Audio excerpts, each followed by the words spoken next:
Selamat pagi Ibu dan teman-teman.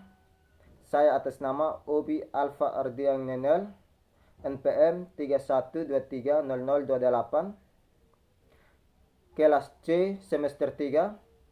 Saya akan presentasikan tugas mata kuliah belajar dan pembelajaran yang berkaitan dengan teori pembelajaran humanistik atau humanisme.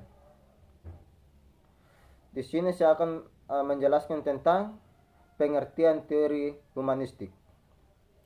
Teori belajar humanistik adalah salah satu teori pembelajaran yang dilandaskan pada psikologi manusia. Teori ini memfokuskan pada pengembangan diri individu dengan cara yang sesuai potensi diri, mengamati dan menilai diri dari kacamata si pelaku. Teori ini mendorong seseorang untuk mengembangkan bakat dan potensinya hingga mampu mengenali dirinya sendiri. Pengertian teori humanistik menurut para ahli. Berikut beberapa pengertian teori belajar humanistik menurut para ahli. Yang pertama, teori humanistik menurut Abraham Maslow.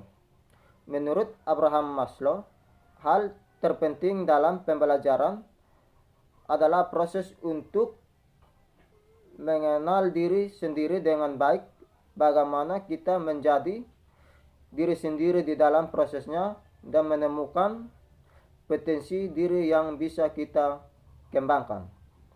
Yang kedua, teori humanistik menurut Carey Roger.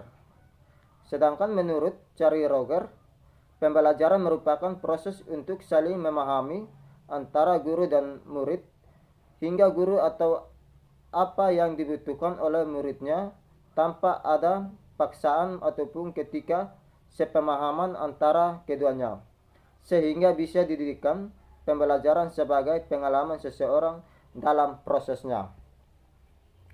Yang berikut ciri-ciri teori belajar humanistik. Yang pertama, menekankan pada proses aktualisasi diri masing-masing individu.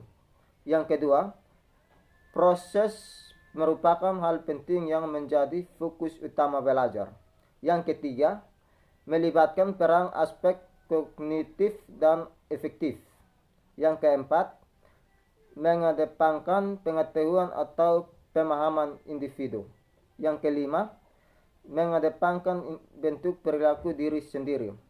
Yang keenam, tidak ada yang lebih berhak mengatur proses belajar setiap individu selain dirinya sendiri. Yang berikut tujuan teori belajar humanistik. Humanistik merupakan aliran dalam dunia psikologi yang munculnya tahun 1950-an dengan mengacu pada psikologi seseorang. Humanistik memandang manusia sebagai manusia, makhluk hidup yang memiliki fitrah tertentu pada masing-masing individu. Karena itu, teori humanistik memiliki tujuan untuk memanusiakan manusia sehingga seorang bisa mengenal dirinya sendiri, potensi yang ada dalam dirinya, dan diharapkan untuk bisa mengembangkannya. Yang berikut manfaat teori belajar humanistik. Yang pertama, mampu mengubah sikap dan perilaku menjadi lebih baik. Yang kedua, membalaskan diri untuk bersikap demokratis, partisipatif,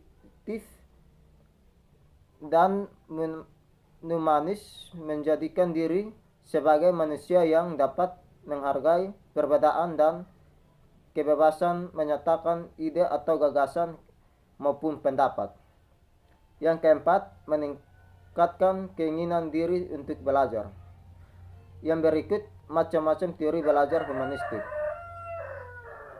Yang pertama, teori belajar Arthur Combs.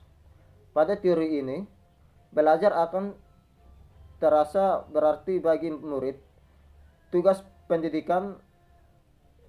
pendidik ialah menjadi fasilitator yang baik dalam proses pembelajaran dengan tidak mengatur ataupun memaksakan materi yang tidak relevan dengan murid.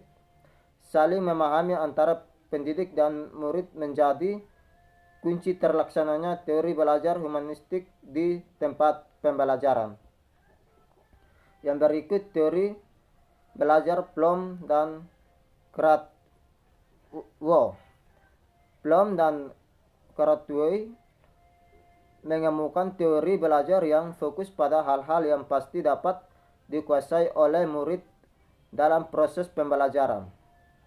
Teori ini melatar belakangi taksonomi Bloom yang dikenal di dunia pendidikan.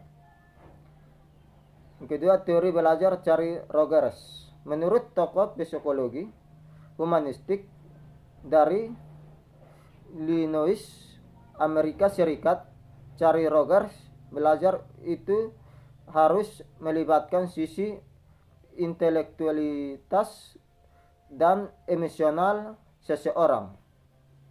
Karena itu, motivasi belajar merupakan hal yang wajib dimiliki oleh seorang pembelajar. Yang berikut teori belajar Maslow. Abraham Maslow mengemukakan pandangannya mengenai teori ini. Menurutnya, setiap individu akan berusaha dan berupaya untuk memenuhi kebutuhan dalam hidupnya. Dorongan untuk menuju ke arah yang lebih baik sangat diperlukan dalam hal ini. Yang berikut kelebihan dan kekurangan. Dalam teori ini terdapat kelebihan dan kekurangannya. Berikut beberapa kelebihan dari teori belajar humanistik. Yang pertama, membantu membentuk kepribadian, perubahan sikap dan hati nurani ke arah yang lebih baik. Yang kedua, menumbuhkan minat dalam dirinya seseorang untuk terus belajar. Yang ketiga, menumbuhkan kreativitas pada diri seseorang. Yang keempat, mampu mengubah sikap yang pola pikir. Yang kelima, membuat seseorang memiliki pengalaman yang berarti. Yang keenam, semakin lama waktu yang dilaluinya, seorang pembelajar dapat mencapai aktualisasi dirinya dengan baik. Yang berikut adapun kekurangan teori belajar ini ada tersusun menjadi 6 bagian. Yang pertama, proses belajar menggunakan teori ini akan gagal jika tidak ada kesungguhan dan motivasi setiap individu. Yang kedua, dapat memunculkan sikap individualisme. Yang ketiga, dapat memunculkan sikap individualisme. Yang ketiga, terbatasnya peran pendidikan karena hanya berperan sebagai fasilitator. Yang keempat, munculnya kesenjangan antar individu apabila beberapa individu tidak mampu atau kesulitan dalam mengenali potensi dirinya. Yang keenam, tidak cocok untuk dijadikan sebagai metode pembelajaran yang praktis. Yang keenam, pendidikan tidak boleh belajar dalam motivasi muridnya karena pendidik menjadi motivasi dari luar diri individu. Yang berikut konsep teori belajar humanistik. Konsep dasar yang wajib dijadikan acuan pada teori belajar humanistik adalah manusia menjadi peran penting dan utama dalam mencapai kesuksesan dirinya dalam prosesnya. Seorang harus mempunyai motivasi baik diri sendiri maupun dari luar, serta mengerti cara belajar teori humanistik. Yang berikut penerapan teori belajar humanistik pada metode pembelajaran. Teori ini dapat diterapkan oleh pendidik manapun baik dalam pendidik formal maupun non-formal. Karena teori ini menggunakan aspek kognitif dan efektif, maka proses pembelajaran tidak akan membawa perubahan pada perilaku siswa apabila hanya fokus pada aspek kognitif saja. Yang berikut langkah pembelajaran. Berikut ini langkah pembelajaran ada tersusun menjadi 7 bagian. Yang pertama, pendidik harus menentukan terlebih dahulu tujuan pembelajaran. Pendidik merumuskan materi pembelajaran. Yang kedua, pendidik merumuskan materi pembelajaran sesuai dengan tujuan yang telah ditentukan. Yang ketiga, pendidik harus mengidentifikasi kemampuan murid.